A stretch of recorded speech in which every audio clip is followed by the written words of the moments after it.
Hello friends, आपका हमारे channel मेधा academy में हार्दिक स्वागत है।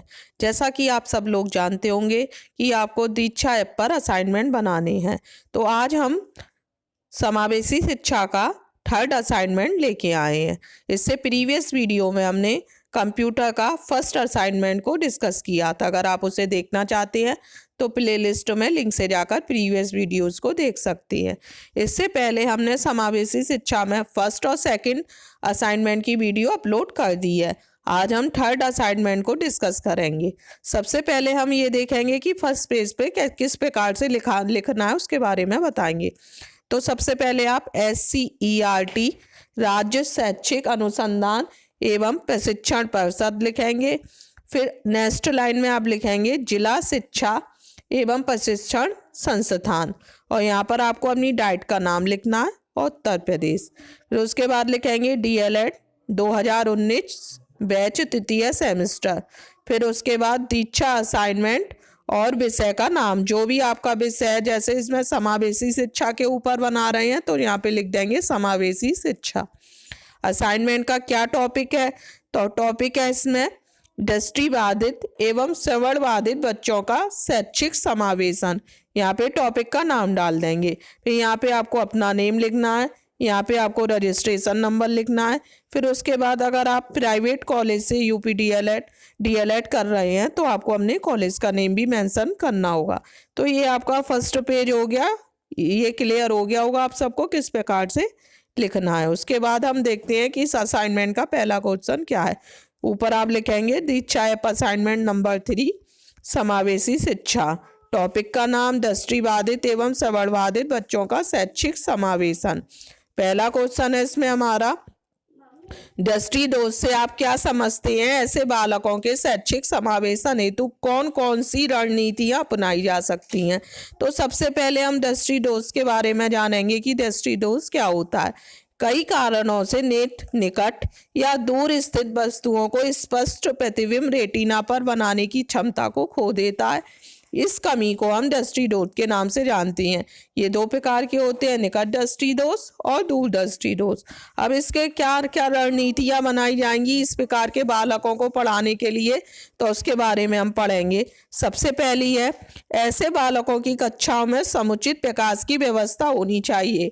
अगर बालकों की आंखों में कोई कमी है और अगर उन्हें पर्याप्त रोशनी नहीं मिलेगी तो उससे उनकी आंखों में और ज़्यादा कमी हो जाएगी। इसलिए क्लास ऐसी होनी चाहिए कि उनमें पर्याप्त मात्रा में प्रकाश उपलब्ध हो। सेकंड पॉइंट है, यदि किसी बालक को आंखों में कोई संक्रामक रोग है तो उनके माता पिता को प्रेरित किया जाए कि बच्चे की चिकित्सीय जांच कराएं और डॉक्टरी सलाह लें, उसका निदान व उपचार कराएं। यदि क्लास के किसी भी बच्चे को आंखों में कोई भी रोग है तो माता पिता को प्रेरित करना चाहिए कि वह उस बच्चे का डॉक्टर को दिखाएं, उसका निदान करवाएं, उसका उपचार करवाएं, जिससे कि वह रोग अन्य बच्चों को ना हो जाए। कुछ कुछ रोग ऐसे होते हैं संक्रामक रोग, एक से दूसरे को हो जाते हैं। जैसे आई फ्लू ऐसा रोग होता है कि एक से दूसरे बच्चे को हो जाता है, तो इसलिए और फिर बच्चे की आंख भी उससे खराब हो सकती है। अगर उसके हम डॉक्टरी जांच नहीं कराएंगे, उसका निदान उपचार नहीं कराएंगे तो आंखों में और कोई कमी भी हो सकती है। इसलिए माता पिता को प्रेरित करना चाहिए, टीचरों को, कि वो अपने बच्चे की डॉक्टर से जाके जांच कराएं और उसका निदान व उपचार कराएं। थर्ड है, ब्रेल लिपि के अतिरिक्त इनके शिक्षण में श्रवण सहायक साधनों का अधिक महत्व है, जैसे रेडियो है, टेप रिकॉर्डर है, इनके माध्यम से हम इन्हें शिक्षा प्रदान कर सकते हैं। 4 पॉइंट है, ब्रेल लिपि मशीन के अभाव में दृष्टिबाधित बालक स्लेट की सहायता से भी लिख सकते हैं। इसकी सहायता से इन्हें बीजगणित सिखाया जाता है। नेक्स्ट है, इम्पोज्ड डायग्राम द्वारा इन्हें ज्यामिति सिखाई जाती है।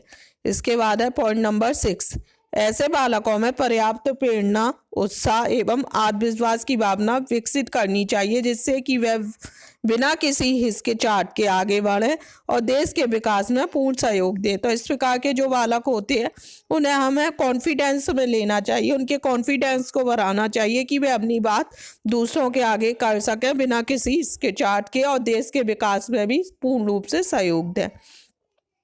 नेक्स्ट पॉइंट है पॉइंट नंबर 7। दृष्टिहीन बालकों को टाइपराइटर द्वारा स्पर्श विधि से भी पढ़ाया जा सकता है।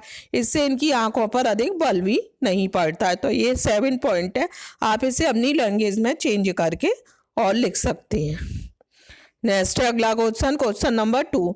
संवर्ग दोष क्या है? ऐसे बालकों के शैक्षिक समावेशन में एक अध्यापक की क्या भूमिका होती है? तो सबसे पहले हमें संवर्ग दोष के बारे में लिखना है, फिर उसके बाद अध्यापक की भूमिका बतानी है कि इस टाइप के बच्चों के लिए अध्यापक किस प्रकार से पढ़ाते हैं, क्या करते।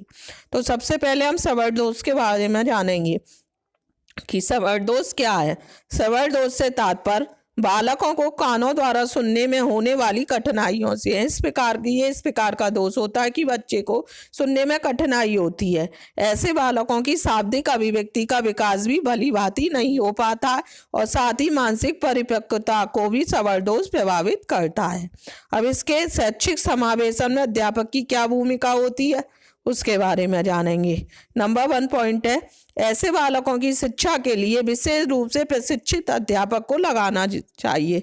जो ऐसे बच्चों को पढ़ाना जानता हो उसी अध्यापक को लगाना चाहिए। सेकंड पॉइंट है, कम सुनने, ऊंचा सुनने वाले बालकों को कक्षा में आगे की पंक्ति में बिठाया जाए, जिससे कि वे अध्यापक द्वारा बताई गई बातें एवं निर्देशों को समझ सके।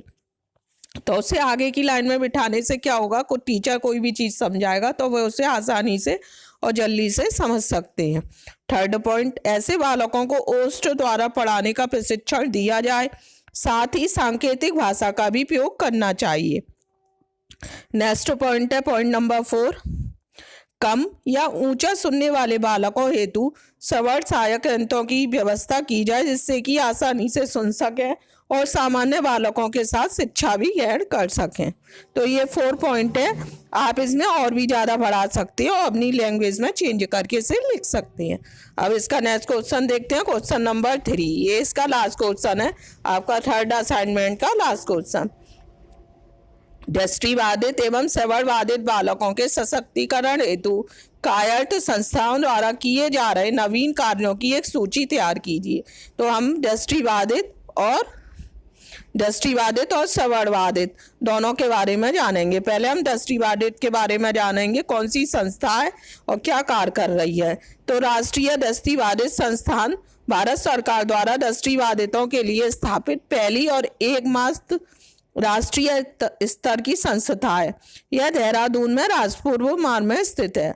वर्तमान में इसका नया नाम क्या है, राष्ट्रीय दृष्टि दिव्यांग सशक्तिकरण संस्थान। यहाँ दृष्टिबाधित बच्चों के लिए स्कूल, कॉलेज, छात्रावास, बेल, पुस्तकालय स्थापित किए जाता है। यह दृष्टिबाधित बालकों के एक प्रशिक्षण केंद्र के रूप में कार्य करती है। तो इस संस्था का मुख्य उद्देश्य क्या है, जो दृष्टिबाधित बालक है उन्हें प्रशिक्षण प्रदान करती है। इसके आगे पॉइंट है, श्रवणबाधित बालकों के सशक्तिकरण हेतु कायर्थ संस्थाओं द्वारा नवीन प्रयास, क्या क्या प्रयास किए गए और कौन सी संस्था है। तो राष्ट्रीय श्रवणबाधित संस्थान का पूरा नाम अली यावर जंग राष्ट्रीय बाक एवं श्रवण दिव्यांग संस्थान है। इसकी स्थापना वर्ष 1983 में मुंबई में की गई थी। कहाँ की गई थी? मुंबई में की गई थी। श्रवणबाधितों के लिए यह संस्थान एक प्रशिक्षण एवं अनुसंधान संस्थान के रूप में कार्य करता है। संस्थान द्वारा श्रवण तथा वाक बाधित व्यक्तियों को व्यापक स्तर पर निदानात्मक की शैक्षिक, व्यावसायिक और पुनर्वास सेवाएं प्रदान की जाती हैं, जिससे कि वे अपनी आवश्यकताओं की पूर्ति कर सकें और अपने जीवन को अधिकतम आनंद ले सकें। तो ये आपके क्वेश्चन यहाँ पर कंप्लीट हो गया। उम्मीद करते हैं आपको तीनों क्वेश्चन अच्छे से क्लियर हो गए होंगे असाइनमेंट के। अगर आपको हमारा वीडियो पसंद आया तो प्लीज़ हमारे वीडियो को लाइक कीजिए, अधिक से अधिक अपने फ्रेंड्स में शेयर कीजिए और इसका अगला पार्ट देखने के लिए, अगला असाइनमेंट देखने के लिए हमारे चैनल को सब्सक्राइब कीजिए। धन्यवाद।